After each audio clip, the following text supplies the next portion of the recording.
Assalamualaikum warahmatullahi wabarakatuh. Kembali lagi dengan channel Febri Laksono. Pada kali ini kita akan membahas bedah desain rumah dari Bapak Dani di Yogyakarta. Nah, ini adalah penampakan eksterior dari rumah Bapak Dani. Rumah ini berdiri di atas lahan seluas kira-kira 138 meter persegi dengan luasan rumah sekitar 65 meter persegi. Nah, ini bisa dilihat penampakannya dari depan. Ya, ini sebenarnya rumah cuma satu lantai, tetapi saya beri lantai mezanin ya di loteng. Jadi ada keunikan tersendiri di rumah ini, yakni di lotengnya ini bisa digunakan sebagai ruangan tambahan. Bisa ruang tidur, ruang kerja, ruang baca, dan sebagainya. Oke, kita review dari depan. Ya, ini dari depan ada carport dengan panjang 6,5 meter. Ya, kira-kira kalau mobil itu 5 meter, ini ada tambahan 1,5 meter untuk motor mungkin nanti di sini atau sepeda itu bisa masuk. Saya buat pagar sederhana, jadi tidak terlalu tinggi, hanya garis-garis dengan material besi holo ya, agar terkesan ringan, terbuka dan dekat dengan tetangga, tidak tertutup. Kemudian di depan masih ada taman yang lumayan lebar, jadi 3,8 meter kali ya 4,5 meter lah, kali 4,85 meter. Nah, ini adalah taman karena pemilik Bapak Dani menginginkan di depan sini nanti ada kolam. Jadi saya buat open space di depan lebih besar. Kemudian kita masuk ke teras. Ya, terasnya kecil karena ya untuk efisiensi cuma 1,2 meter.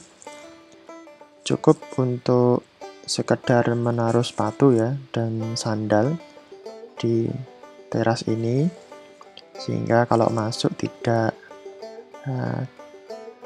mengotori lantai di dalamnya. Teras ini saya buat dengan penutup tatanan bata ekspos seperti ini. Saya buat berlubang-lubang.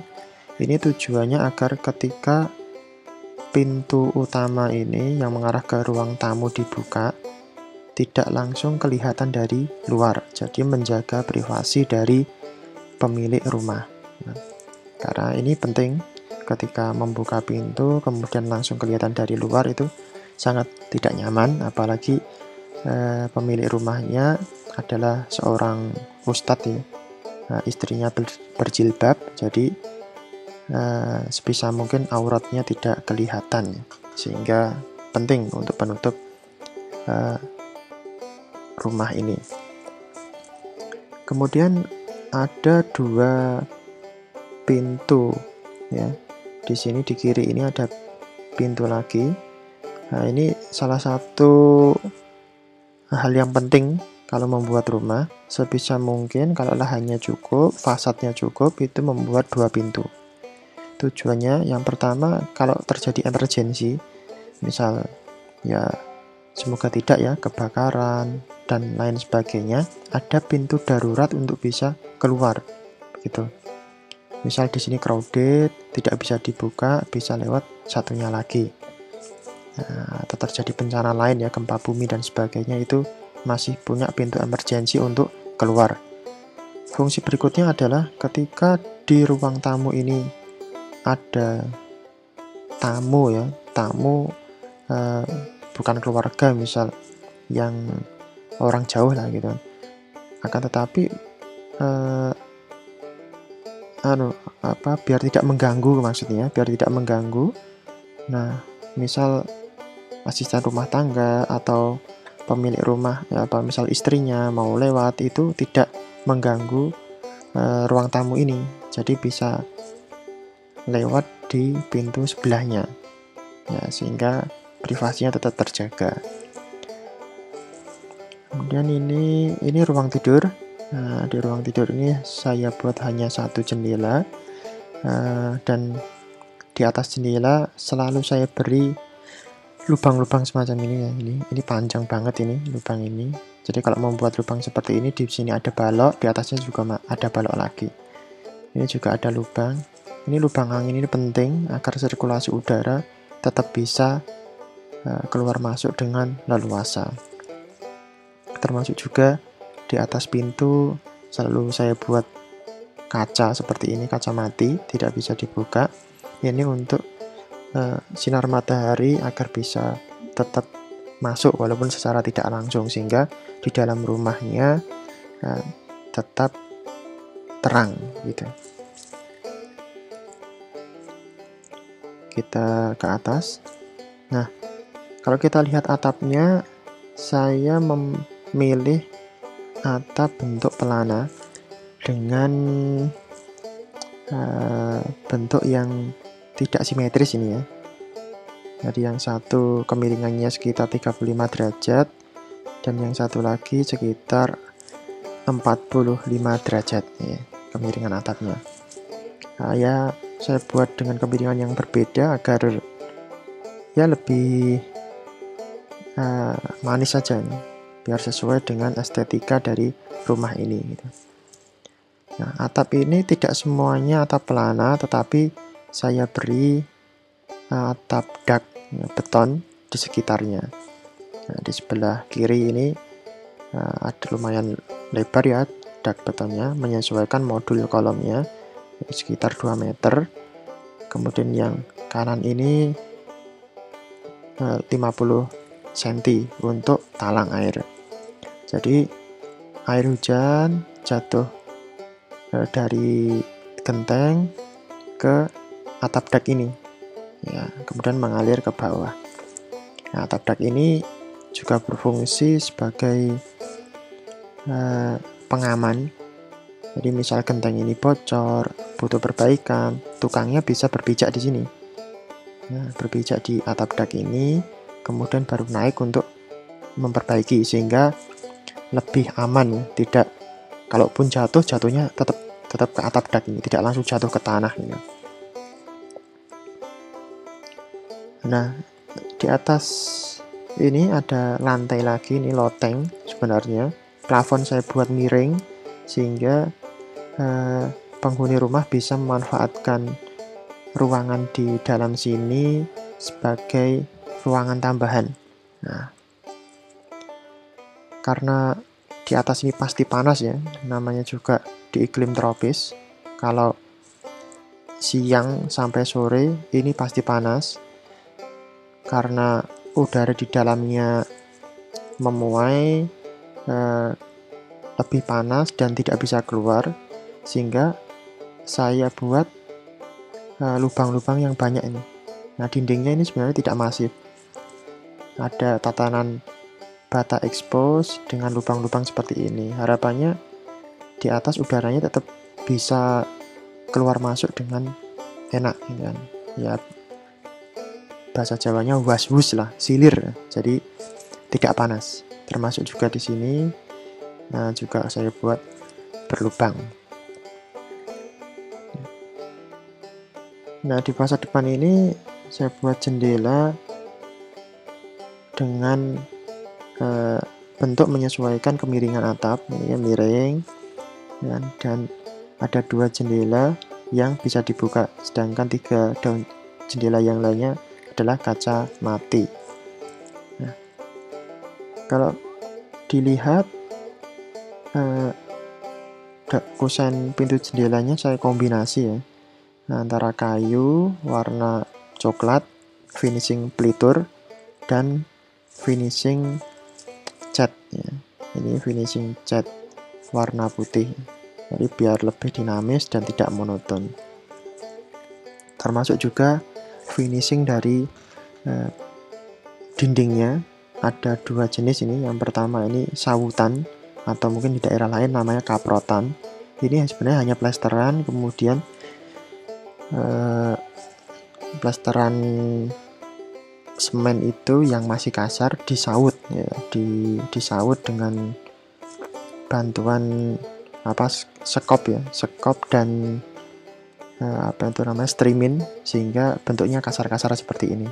Nah, ini akan menempel. Dan yang kedua dengan beton expose atau unfinished, ini hanya diaci aja, diaci kemudian diamplas, dirapikan tanpa dicat. Nah, ini. Jadi warnanya nanti akan cantik seperti warna beton. Terus di dua tempat saya beri aksen, ya di beberapa tempat ya, saya beri aksen cat warna putih seperti ini. Ini ada cat warna putih, ini cat warna putih, ini juga cat warna putih, ini juga ada cat warna putih. Jadi ada tiga ya, mohon maaf, ada tiga, yakni beton expose, sawutan, dan cat warna putih ya. Sedangkan bata expose-nya ini tidak dicat, ini bata warna bata asli, ini terakota. Kemudian nanti di luar ini biar tidak berjamur, tetap bagus, di finishing dengan coating clear itu, coating clear atau pelapis, bisa water base, bisa oil base, tergantung selera. Dan untuk list planknya, ini list plank wood plank ya, bisa ya semacam GRC lah, dan tidak dicat. Jadi ya warna aslinya, biasanya warnanya kan abu-abu. Nah, kita ke belakang. Nah, di belakang sebenarnya hampir sama bentuknya dengan yang di depan. Nah, ini kalau kita lihat, tetap saya beri pasangan bata expose dengan lubang-lubang semacam ini, ya, agar udara panas di luar itu bisa keluar dan udara dingin bisa menggantikannya udara yang di dalam. Saya kombinasi dengan jendela mati ini, tidak bisa dibuka ya. Ya. Ini sebelah kiri ini ruang tidur, jendelanya ada di sebelah kiri ya ini. Kemudian ini pintu yang mengarah ke belakang, ini jendela dapur. Tetap sama, di atas pintu dan jendela saya buat lubang-lubang ventilasi agar udara tetap bisa keluar masuk dengan leluasa. Kemudian ini oven kamar mandi. Finishingnya tetap sama, yakni cat warna putih ini, kemudian sautan, dan lainnya beton expose ya, unfinished, tidak diapa-apakan. Nah, di sebagian atap dak saya beri tempat untuk water torrent. Nah, ini penting, water torrent ini meskipun di sana ada jaringan PDAM, tetapi kadang kalau PDAM sedang mati kita perlu water torrent. Jadi dari PDAM itu naik ke water torrent, kemudian dari water torrent baru didistribusikan di bawah. Nah. Ya. Untuk belakang masih ada 4 meter. Jadi cukup luas, 4 meter ini bisa digunakan untuk berkebun, menjemur pakaian, dan aktivitas privasi lainnya ya. Oke, kita lanjut di interior. Nah, interiornya ini seperti ini, cukup sederhana. Ini ruang tamu. Nah, ini ruang tamu, jadi ini pintu ruang tamu tadi, ruang tamu, kemudian ini pintu kedua. Nah, ini nanti antara ruang tamu dan ini selasar yang sini, ruang ini dipisahkan dengan partisi. Bisa dengan tatanan rak buku, bisa dengan pipet, lemari, ataupun memang benar-benar partisi. Kemudian antara ruang tamu ini dengan ruang keluarga di sebelah ini juga akan diberi rak buku kan, sehingga privasi tetap terjaga. Ketika ada tamu, dia tidak bisa melihat ruang privasi di dalam. Nah, ini adalah loteng, ruang tambahan tadi. Untuk menaikinya pakai tangga vertikal. Ya, ini sebenarnya hanya memanfaatkan ruang yang tidak terpakai aja sih, gitu. Daripada diberi plafon datar, karena ini tinggi, lebih baik saya buat ruangan. Ini hanya ditata dari kayu ukuran 612, ditata per 50 cm, kemudian di atasnya diberi papan kayu lebar 20 cm, panjang ini yang kalau di pasaran 4 meter dengan tebal 2 cm. Terus ada beberapa kayu-kayu sebagai railing pembatas. Biasanya kayu ini ada yang kayu kamper, ada yang kayu kempas, kayu bangkirai, atau kayu kruing. Nah, ini kalau malam hari enak sekali. Pemilik rumah bisa duduk-duduk di sini, bisa baca buku, bisa melaksanakan beberapa aktivitas kantor. Nah, karena pemiliknya adalah dosen, mungkin ini nanti akan digunakan sebagai ruang kerjanya. Tapi ya terpaksa untuk naiknya harus dengan tangga vertikal, atau mungkin nanti ada modifikasi khusus, bisa tangganya dibuat lebih landai atau lebih miring.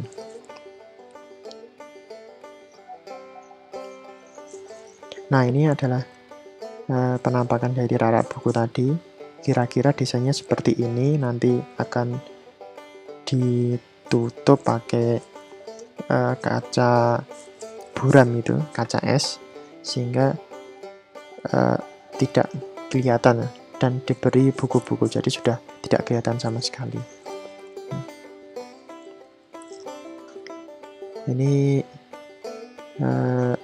pintu mengarah ke ruang tidur. Ini juga ruang tidur, jadi ada 2 ruang tidur.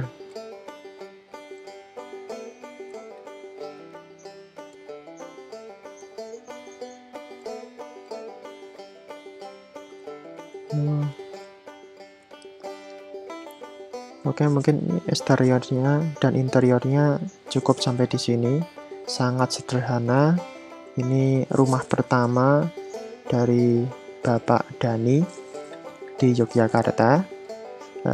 Sekarang sedang proses bangun ya. Dan proses bangunnya adalah dengan rumah tumbuh. Jadi yang lantai 1 ini semuanya sudah selesai. Ini tinggal yang lantai lotengnya. Lantai loteng ini bisa kapan-kapan dikerjakan. Artinya tidak harus sekarang. Misal ada dana lebih, nanti bisa dikerjakan setelah itu. Oke, saya cukupkan pembahasan eksterior interior dari rumah Bapak Dani. Lanjut kita ke pembahasan layout ruangnya.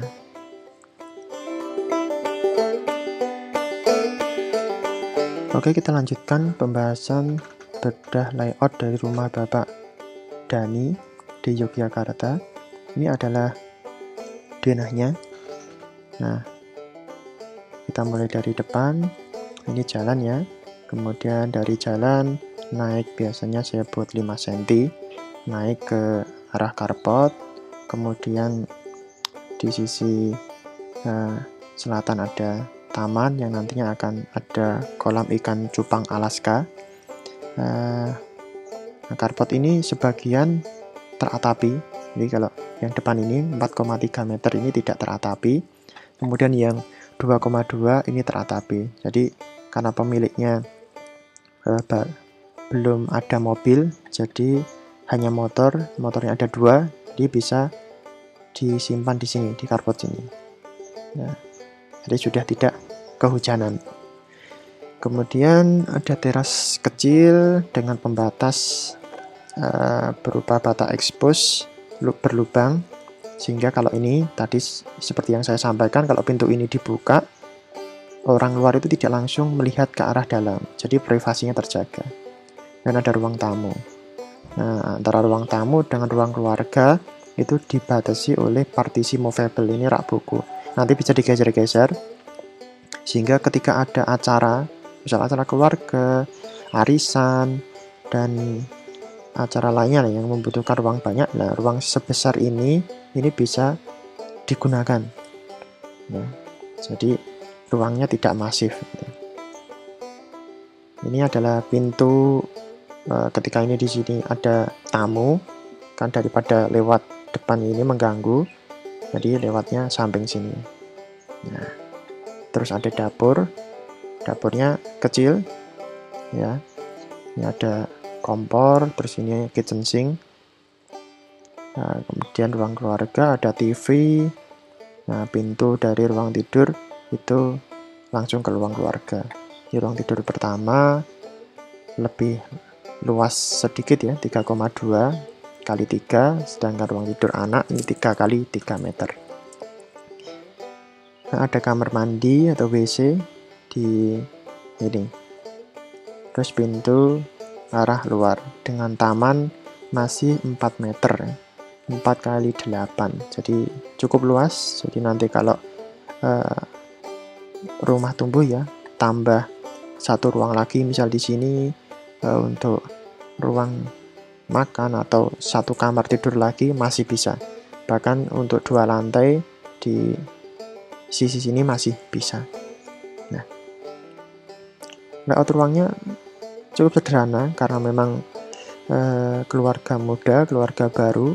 Jadi cukup dengan 2 ruang tidur dan ruang tamu, ruang keluarga yang terjaga privasinya itu sudah sangat cukup. Oke, kita lihat di lantai lotengnya. Nah, ini lantai mezaninnya ya.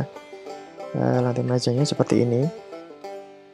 Tadi ada tangga vertikal ke atas, kemudian ini ada ruangnya. Jadi kan ruangnya ya seperti ini. Di sini saya buat bisa dipakai untuk ruang tidur, ya kan, satu. Kemudian di sini ada meja untuk ruang kerja. Jadi enak sekali. Nah, dengan ada banyak lubang-lubang di samping-samping ini, sehingga udara panas itu tetap bisa keluar. Nah, ini atap dak yang saya ceritakan tadi. Atap dak ini orang bisa jalan-jalan ini ya, bisa jalan-jalan di sini. Ya, kalau ada perbaikan atap, tukangnya tinggal naik, perbaikan water torrent tinggal naik di sini atap dak, sehingga keamanannya pun tetap baik. Coba kita lihat potongannya.